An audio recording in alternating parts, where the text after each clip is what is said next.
Aries, hi! Welcome to Mr. Queen PH at ito ang inyong monthly reading for July 2024. Ayan, so if you are interested in private readings, meron tayong link sa description at sa pinned comment. Pakicheck nyo na lang. Okay, so let's see energies coming to you, Aries, ngayong July 2024. Your overall energy is, Eight of Swords. Feeling anxious na parang, ayokong gawin yan kasi natatakot ako. So it's time for you to step out of your comfort zone, Aries, okay? How will you experience yung mga iba pang magagandang bagay sa mundo kung natatakot ka? And of course, ang mga Aries, malalakas ang loob niyan. So, maaring naimpluwensyahan lang kayo ng nangyayari sa paligid nyo kaya natatakot kayo. Okay? Your challenge, the world. Okay. This is about completion. So, maaring isa sa challenge ninyo is yung kung paano nyo paninindigan yung mga choices nyo. Yung mga pinili ninyo. Some of you naman, pwedeng may challenge related sa travel. Okay? So, mas maganda na kayo ay ready. Kumbaga pinaghandaan nyo ang mga travel ninyo ngayong July. Your opportunity is the 9 of Wands. This is strength. Setting boundaries, okay? Para hindi ka na matitake advantage ng iba. You will also gain support from people. And opportunity rin to na mas patatagin pa yung sarili mo. Okay? Kaya yung iba, parang, natatakot ako, baka hindi to mag-work for me. Alam mo yon, fear of failure. 'Di ba? May mga ganun natatakot sila mag-fail. Pero actually, yung hindi mo pagsubok sa isang bagay na interesado ka, yun, failure na agad yun, di ba? So ngayon, mas meron kang confidence to try that. And then your blessing is the Two of Swords. So as a blessing, meron kang magiging magandang desisyon. So pwedeng sa una, you will think na hindi siya good decision for you, but eventually you will realize na, oops, tama pala yung ginawa ko. Kasi naniwala ka sa iyong instinct. Naniwala ka sa intuition mo na kung ano yung sinasabi ng intuition mo. What is the Eight of Swords? The Father of Cups. And then the Son of Cups. Puro cups. Okay. So, yung iba sa inyo, pwedeng sa relationship to no? Na maaring meron kang ino-overthink na situation or i-overthink na situation ngayong July in terms of your connection sa isang tao. Naisip mo yung kanyang ang tawag siya, yung kanyang intention, ayan. Nagpapatong-patong yung mga words sa isip ko. Yung kanyang intentions towards you. And I also see someone na i-encourage ka, no? Someone is going to encourage you na, uy, Aries, ano ka ba? Ang galing-galing mo, kayang-kaya mo yan. Bakit ngayon ka pa nagdududa sa kakayanan mo? Bakit ngayon pa nililimitahan mo yung sarili mo? So, sila yung mas mag-boost sa'yo, no? Magbibigay sa'yo ng lakas ng loob. So, you have the Six of Swords. Yung iba, if you are going to travel, make sure na na-manage na ayos nyo lahat, no? Kasi baka meron kang maiwanan na importanteng gamit, dokumento, okay?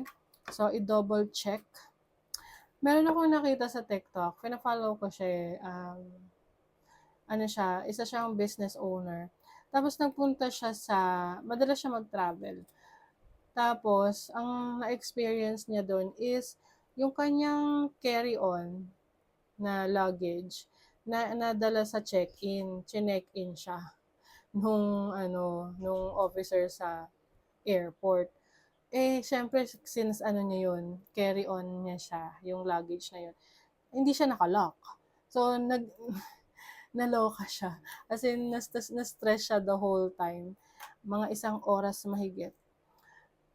At ayun, nagpe-pray siya na makuha niya kasi ang daming valuables dun sa carry-on luggage na yun. Eh, wala pang tag, hindi pa tinag, no? So, mahirap hanapin. But, eventually, nahanap din naman, no? So, yun yung ganung klaseng aberya ang possible na ma-experience ninyo kung medyo magiging parang careless, no? So, let's see what is the Nine of Wands. You have, this is Eight of Wands. Okay. And the Father of Swords. Okay. Solutions. You have the opportunity to find solutions sa mga uh, pagdadaanan yung challenge. Okay? Kumbaga, ikaw rin mismo yung makakaayos sa magiging problema mo.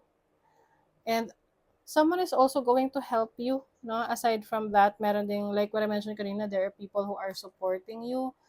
Okay? Maari ring there is an opportunity for you to study. Maaring mag-aaral ka. Oo, may pag-aaralan ka. Itong pag-aaral na to, new knowledge, new skills, that will help you improve to gain more experience. Kumbaga, mas marami kang alam, mas marami kang kayang gawin. Okay? What is the Two of Swords? Temperance. And the Three of Cups. Okay. Some of you, meron kayong major decision ngayong July na hindi niyo naman talaga siya mamadaliin. Okay? Hindi niyo siya mamadaliin. Pag-iisipan yung maigi. And it will turn out to have a positive outcome. So, magiging maganda yung resulta ng decision mo na yan. Okay? Let's see in what areas of life to. 8th house, investments, other people's money. 5th house, sa dating. O kaya, decision para sa anak mo or decision para sa sarili mo, mga creative ventures mo. Okay? So, importante rin na pinag-iisipan ang mga desisyon bago gawin. Okay, imagination. Yan. Yung inyong creative talents and skills, mas lalo nyong i-explore. You will be discovering more about yourself. Organization. So, ito yung sinasabi ko sa inyo na pagpaplano, kumbaga, lalo na sa travels ninyo, na i-double check lahat ng mga dapat nyong i-double check bago kayo mag-travel para wala kayong pagsisisihan na may naiwan kayo or hindi kayo nagawa. Okay. Oh, look! Best possible decision. Yun talaga yung blessing ninyo, Aries. Whatever this is, no?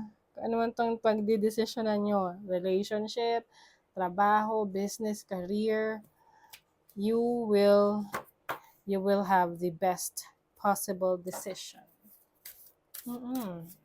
Kasi kayo ay highly intuitive. You are guided, divinely guided. Do something for someone. So, maaring meron kang gagawing pabor para sa isang tao, no? Or mahal sa buhay mo. You will, lend a helping hand. Tama ba? Basta tutulong ka, no? Pwede rin namang may iso-surprise ka, no?